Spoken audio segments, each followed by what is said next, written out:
क्या आपको कभी ऐसा लगा जैसे आपके पास अब कोई चॉइस ही नहीं बची है? जैसे ज़िंदगी बुरी तरह से उलझ गई हो और सारे रास्ते बंद हो गए हों? कभी ऐसा लगता है मानो आज तक जो भी फैसले लिए थे, सब गलत थे और अब पछताने के सिवाय ज़िंदगी में कुछ नहीं बचा है? हम सब अपनी लाइफ में कभी ना कभी ऐसी स्टेज से गुजरते हैं जब लगता है कि लाइफ एकदम रुक सी गई है। लगता है जैसे हाथ से सब छूट रहा हो, जैसे जिंदगी बिखर सी गई हो और कोई सहारा देने वाला ना हो। यहाँ एक बात समझना ज़रूरी है कि रातों रात किसी हैबिट को बदला नहीं जा सकता। इसके लिए काफ़ी मेहनत लगती है। बार बार गलतियां होंगी और हम बार बार उन गलतियों को दोहराएंगे। लेकिन ज़रूरत इस बात की है कि हम हार ना माने, हर हाल में चलते रहें और आगे बढ़ते रहें, क्योंकि ज़िंदगी आगे बढ़ने का नाम है।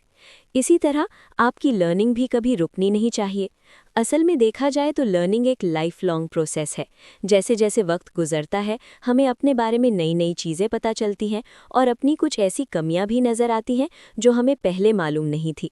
फिर हम इन कमियों को दूर करने की कोशिश करते हैं और अपने अंदर ऐसी इम्प्रूवमेंट लेकर आते हैं जिन पर हमें खुद गर्व फील होता है। Being an asshole to yourself, learn to manage your inner critic. कई बार हम खुद के ही सबसे बड़े दुश्मन बन जाते हैं। इससे पहले कि लोग कुछ कहें, हमारे अंदर का इनर क्रिटिक ही हमें खुद टोकने लगता है और हम खुद को लेकर ही डाउट फील करने लगते हैं। हम दूसरों को तो भरपूर प्यार और इज्जत देते हैं, लेकिन वही प्यार और इज्जत खुद को देने से डरते हैं। हमें लगता है जैसे हम सेल्फिश बन रहे हैं। देखा जाए तो कई बार हम खुद के साथ ही बड़ी सख्ती से पेश आते हैं। खुद को दूसरों से कंपेयर कर करके हम अपनी ही खुशियों का गला घोंट देते हैं। ये हमारा इनर क्रिटिक है जो हमें बात बात पर टोकता है। हमारे माइंड में बैठी एक आवाज़ जो हमें ज़िंदगी के हर पहलू पर नेगेटिव कमेंट देने से बाज नहीं आती। असल में इस आवाज़ के नेगेटिव कमेंट्स के पीछे कोई बुरा एक्सपीरियंस छुपा होता है। इसलिए जब भी हम कुछ नया करने की कोशिश करते हैं या अपने गोल्स अचीव करना चाहते हैं, तो यही आवाज़ एक तरह से हमें वार्निंग देने लगती है। जैसे, अगर तुम फेल हो गए तो लोग क्या कहेंगे? अगर तुम अपने गोल्स अचीव नहीं कर पाए तो क्या होगा? जाने अनजाने में ही सही, पर हमारा यही इनर क्रिटिक हमारी लाइफ को कंट्रोल करने लगता है।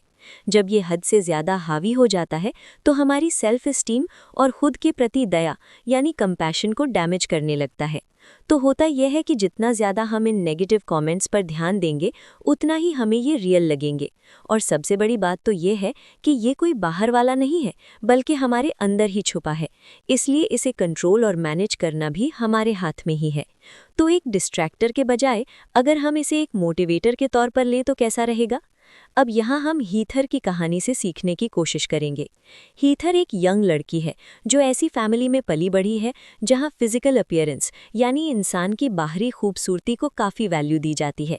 यही वजह थी कि वो शुरू से ही अपने फिगर को लेकर कॉन्शियस रही थी। उसके अंदर का इनर क्रिटिक उसे हमेशा अपनी खूबसूरती को लेकर इनसिक्योर फील कराता था। उसने कभी खुद को खुद की नज़रों से देखा ही नहीं था, बल्कि वो अपनी पर्सनैलिटी को दूसरों की नज़रिए से जज करती थी। जब लोग उसकी खूबसूरती की तरफ अट्रैक्ट होते थे, उसकी तारीफ करते थे, वो भी खासकर लड़के, तो उसे बड़ा अच्छा लगता था। हीथर के लिए प्यार के यही मायने थे। लेकिन जब वो 40 की होने को आई तो उसकी सारी गलतफहमियां दूर हो गईं। उसे एहसास हुआ कि जिस बाहरी खूबसूरती और चमक दमक को वो इतना इम्पोर्टेंस देती थी, वो असल में उसकी रियल पर्सनैलिटी है ही नहीं। वो तो बस उसका फिजिकल अपीयरेंस था। असली पर्सनैलिटी तो उसके अंदर छुपी थी।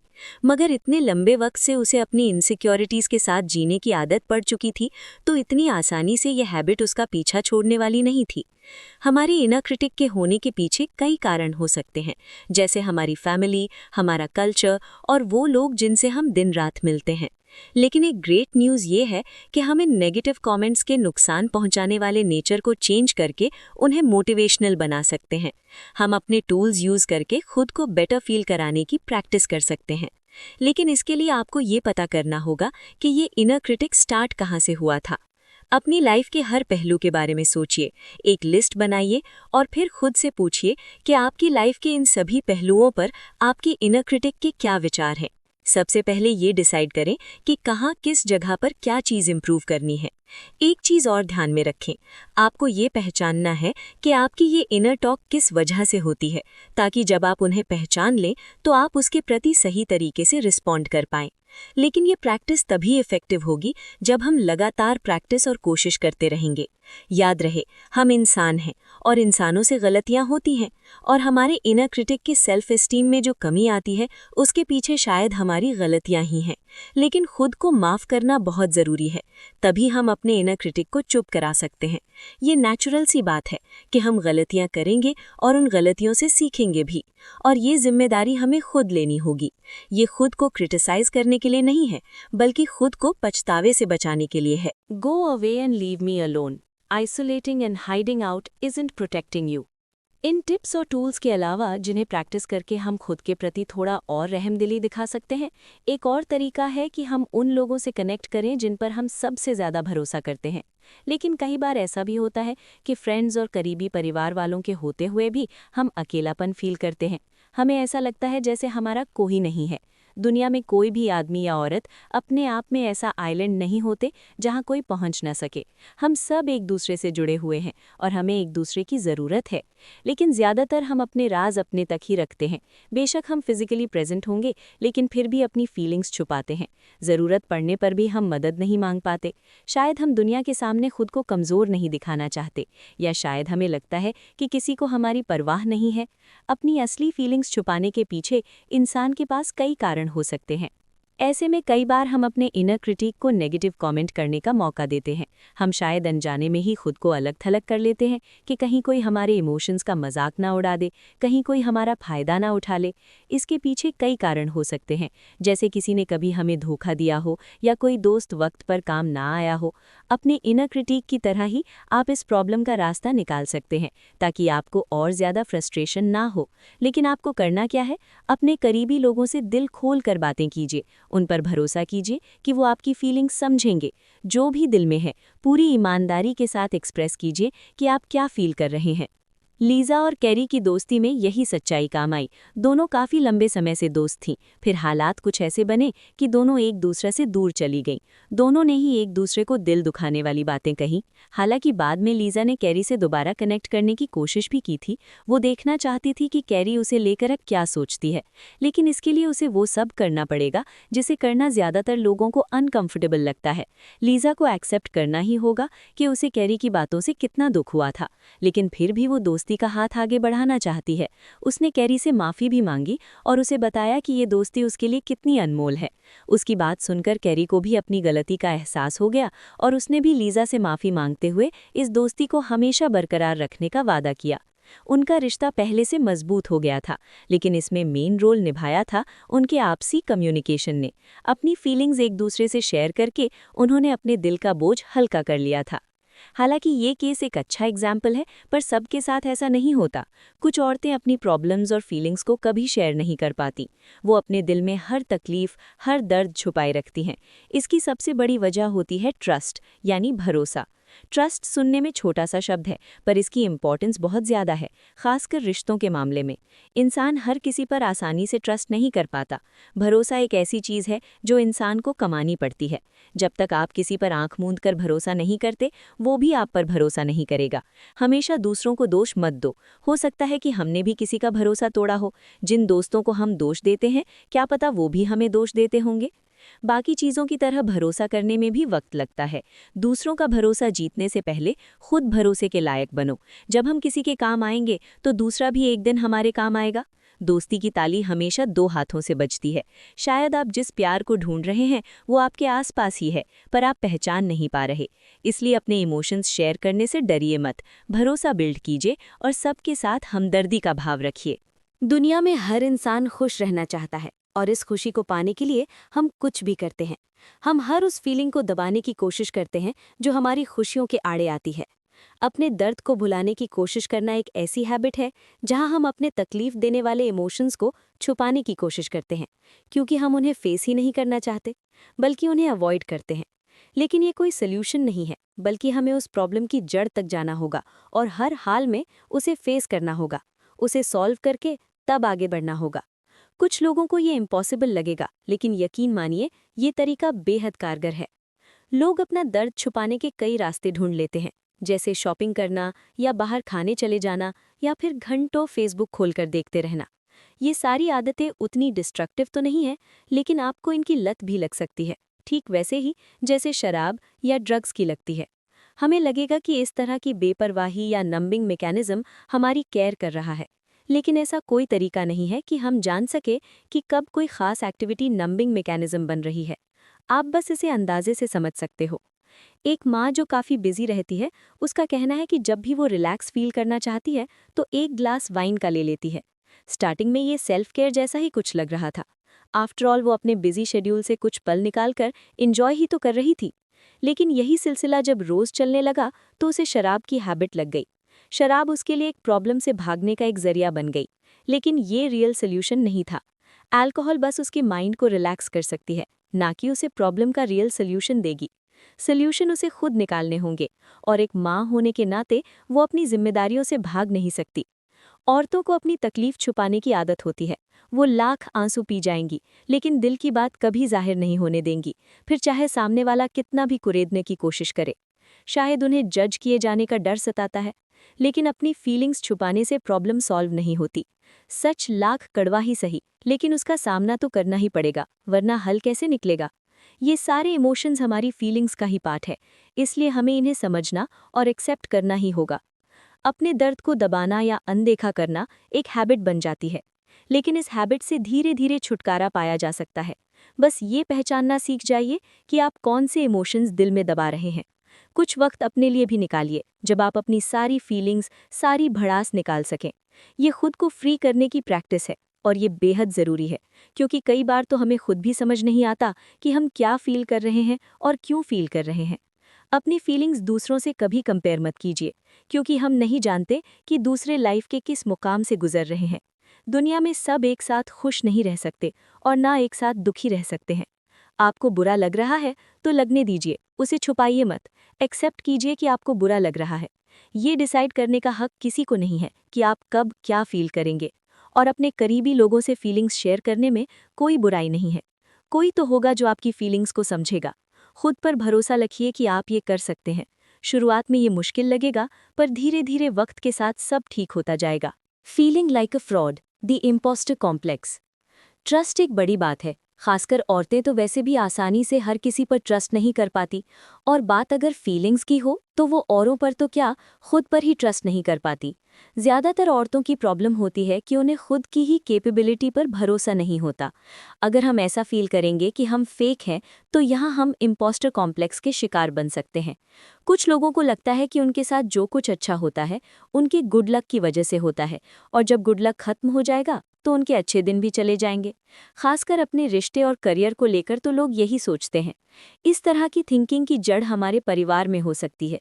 बचपन में हमें कैसे ट्रीट किया गया, ये काफ़ी हद तक हमारी पर्सनैलिटी को अफेक्ट कर सकता है।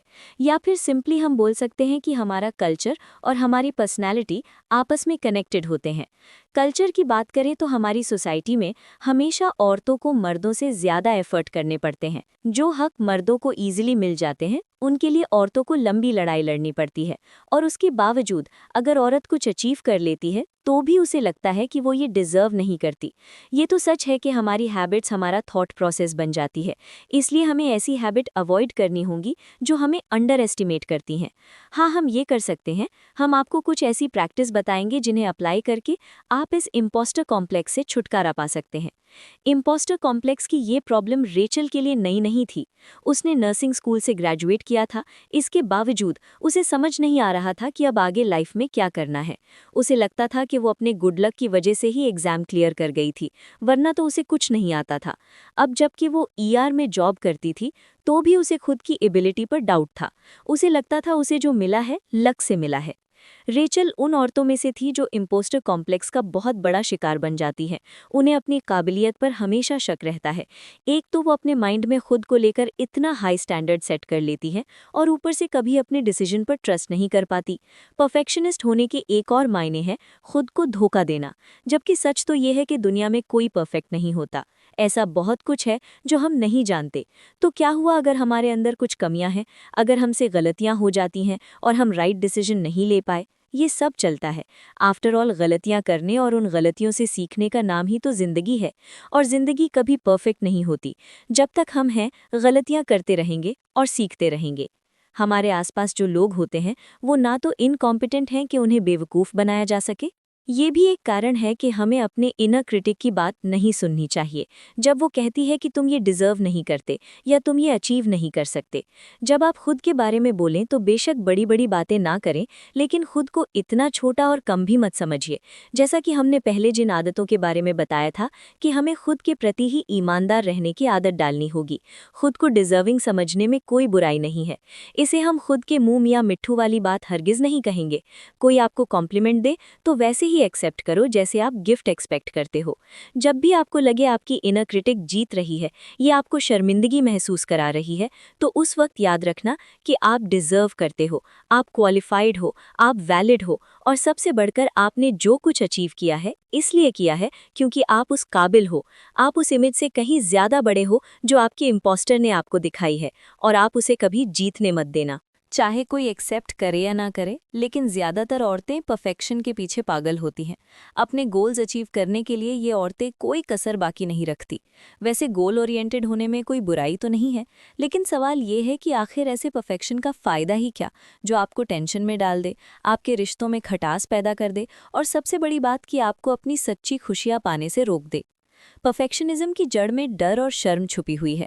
कई बार हमारी ये हैबिट हमारे एक्शंस को, डिसीजंस को और हमारी ज़िंदगी को कंट्रोल करने लगती है। तब ऐसा लगता है जैसे हर चीज़ में परफेक्ट होने का आपका जो गोल है वो आपको और आपकी लाइफ को कंट्रोल कर रहा है। जब आपसे कोई गलती हो जाती है तो हर चीज़ जैसे हाथों से छूटती नजर आती है। ज़रा सोचो, आप ये सब क्यों कर रहे हो? अपने लिए या दूसरों को दिखाने के लिए? अगर आप नहीं चाहते कि परफेक्शन आपकी लाइफ को कंट्रोल करे, तो आज और अभी से परफेक्शन के पीछे भागना छोड़ दो। रेने की कहानी भी कुछ ऐसी ही है। उसकी फैमिली को सही मायनों में परफेक्शनिस्ट बोला जा सकता था। उसके दादा दादी को सनक की हद तक सफाई की आदत थी, और उसके मम्मी पापा भी कुछ कम नहीं थे। वो हमेशा यही उम्मीद करते थे कि रेने एक एक्सीलेंट स्टूडेंट बने और हमेशा टॉप करे। इससे कम की तो उससे उम्मीद भी नहीं की जाती थी। इन सब वजहों से रेने भी एक परफेक्शनिस्ट बनती जा रही थी। उसे लाइफ में हर चीज़ परफेक्ट चाहिए थी, फिर चाहे उसकी पढ़ाई हो या करियर, और यहाँ तक कि अब माँ बनने के बावजूद ये परफेक्शन का भूत उसके सिर से उतरा नहीं था। रेने जैसे और भी कई लोग हैं जिन्हें लाइफ में हर चीज़ परफेक्ट चाहिए, उससे कम में वो समझौता कर ही नहीं सकते। उनके लिए परफेक्शन जीने का एक तरीका है। उन्हें लगता है कि अगर वो परफेक्ट नहीं हुए तो उन्हें एक्सेप्ट नहीं किया जाएगा, और परफेक्ट बनने और एक्सेप्ट किए जाने की ये फीलिंग बड़ी पावरफुल होती है। जो परफेक्शनिस्ट्स होते हैं उनके लिए क्रिटिक्स को फेस करना मुश्किल होता है। पहले ये भूत उनके सिर पर चढ़ता है और फिर उनके पूरे दिन को कंट्रोल कर लेता है। गुस्से में वो अपना टेम्पर भी खो देते हैं। ऐसे वक्त में आपको ये सोचना चाहिए कि जो इंसान आपको क्रिटिसाइज कर रहा है वो आपके बारे में कुछ भी नहीं जानता, तो भला उसकी बातों का बुरा क्यों माना जाए। अगर आप ऐसा करेंगे तो खुद को ब्लेम करना स्टार्ट कर देंगे और फिर ख्यालों में ही ना जाने क्या क्या सोचने लगेंगे। एक और चीज़, आपको ऐसे गोल्स कभी नहीं रखने चाहिए जो रियलिस्टिक ना हो। खुद को स्ट्रेस मत दो। हाँ, आप केपेबल ज़रूर है, पर लाइफ में कम ज़्यादा चलता रहता है। कभी आप परफेक्ट होते हो, कभी नहीं होते हो। आप अपना परफेक्ट प्लान बर्बाद होते नहीं देख सकते। आप ये सोचकर थोड़ा रिलैक्स्ड होने से डरते हो कि कहीं आप पीछे ना छूट जाओ। फिर से एक बार सोचो, आप ये सब क्यों कर रहे हैं? अपने लिए या दूसरों के लिए? हम उम्मीद करते हैं कि ये आप दूसरों की वजह से नहीं कर रहे, क्योंकि लोग आपको सिर्फ आपके काम की वजह से जानते हैं। लेकिन अगर आप खुद परफेक्शन बनने के कायल हैं, तो इस आदत को जितना जल्दी हो सके बदल दीजिए। यकीन मानिए, आप पहले से ही काफ़ी अच्छा कर रहे हैं। इसे और परफेक्ट बनाने की कोशिश मत कीजिए, क्योंकि आप ऑलरेडी अपना बेस्ट दे रहे हैं। The blame game, your ticket to disconnection. खुद को प्रोटेक्ट करने के लिए हम अक्सर दूसरों पर गलतियां डाल देते हैं। दरअसल इंसान प्रॉब्लम अवॉइड करने की कोशिश करता है, या फिर यूं कह सकते हैं कि उसे कड़वी सच्चाई हजम नहीं होती। लेकिन दूसरों को ब्लेम करते वक्त अक्सर हम भूल जाते हैं कि सामने वाले की भी फीलिंग्स हैं। गुस्से और नफरत में आकर किसी को ब्लेम करना बड़ा आसान होता है। उस वक्त इंसान इतना सेल्फिश हो जाता है कि उसे लॉजिकल बातें समझ नहीं आती। अपनी गलती दूसरों पर थोपकर इंसान सोचता है कि वो फ्री हो गया, पर हकीकत कुछ और ही है। हम इस बात पर गौर ही नहीं करते कि ये गुस्सा हमारे अंदर आया कहाँ से, और क्या हम लॉजिकल तरह से सोच भी रहे हैं या नहीं। हम खुद को हर्ट नहीं करना चाहते, चाहे उसके लिए दूसरों को ही क्यों ना हर्ट करना पड़े। इसीलिए तो इंसान किसी और पर इल्ज़ाम लगा देता है, और एक बार अगर इस ब्लेम गेम की आदत पड़ गई तो ये छोड़े नहीं छूटती।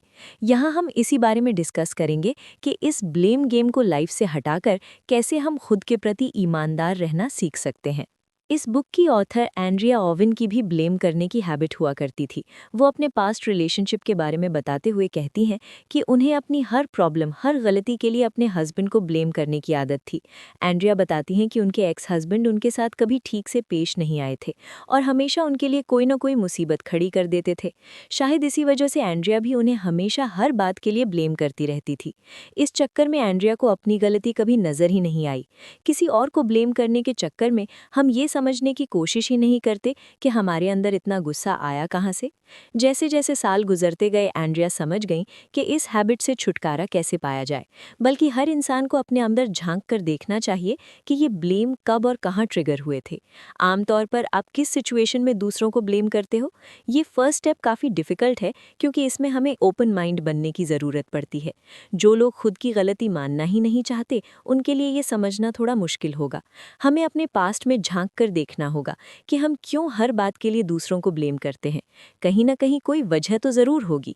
अक्सर हम गुस्से में भी ऐसा करते हैं, जब हमें सही ढंग से अपनी बात रखनी नहीं आती। गुस्सा एक सीलिंग है, आप इसे नकार नहीं सकते और ना ही कंप्लीटली अवॉइड कर सकते हैं। इसे बाहर निकलने का कोई ना कोई जरिया तो चाहिए। बाकी फीलिंग्स की तरह गुस्से को भी एक्सप्रेस करना ज़रूरी है, पर सही तरीके से, ना कि दूसरों को ब्लेम करके और उन्हें हर्ट करके।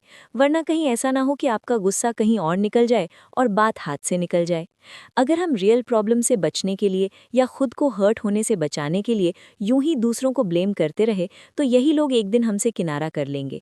इस ब्लेम गेम के चक्कर में अक्सर लोगों के रिश्ते टूट जाते हैं। तो अभी भी वक्त है कि हम संभल जाएं और इस हैबिट से छुटकारा पा लें। हालांकि इसके लिए काफ़ी हिम्मत चाहिए, लेकिन कई ऐसी चीज़ें हैं जो हम इसे सॉल्व करने के लिए कर सकते हैं। तो शुरुआत करते हुए हम पहले सोल्यूशन पर फोकस करेंगे।